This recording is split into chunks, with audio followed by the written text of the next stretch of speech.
Samantala po, nagpatupad ng preemptive evacuation sa isang barangay sa Quezon City dahil sa matinding pag-ulan na naranasan kahapon.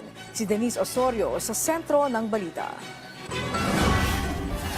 Kagabi po na trauma na po ako kasi nakaraan pong Karina, hindi pa ako nakinig. Lagpas tao na po nung in-evacuate ko po yung dalawa kong apo.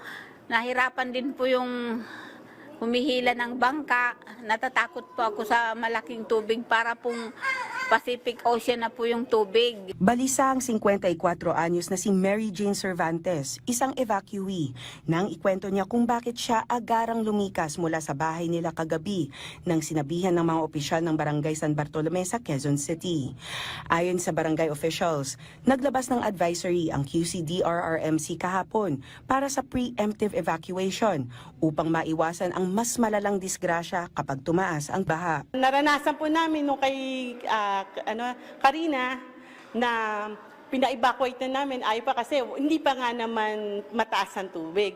And then within 20 minutes po, ayun po, biglang tumaas po ang tubig. Kaya agad-agad po kahapon, kailangan 5 o'clock magpa-evacuate na po kami. So bumaba na agad po kami sa Odelco Tulian River. Priority ang mga bata at senior, kung kaya't hinihikayat nila ang kanilang mga kababayan na sumama na sa kanila agad. Sa evacuation center nila, may daycare para mapagtuunan ng pansin ng maayos ang mga bata at mayroong ding lactation room para naman sa mga nursing mothers. Kasalukuyang mayroong 6 na pamilya o 18 individual sa San Bartolome Evacuation Center at hinihintay pa ang go signal bago sila pabalikin.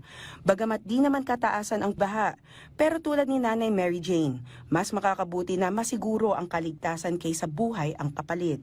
Iligtas po ang buhay kasi ang buhay po iisa lamang. Ang mga gamit po na mapapalitan. Tanging ang nabitbit niya, ang kanyang 2 apo na pawang menor pa at mga importanteng dokumento tulad ng birth certificate, rehistro at prangkisa ng tricycle at konting damit. Handang-handa naman ang LGU para sa posibleng pagdami ng mga evacuees tulad ng mga tent, pagkain, kumot at damit at libreng pakain ng almusal hanggang hapunan.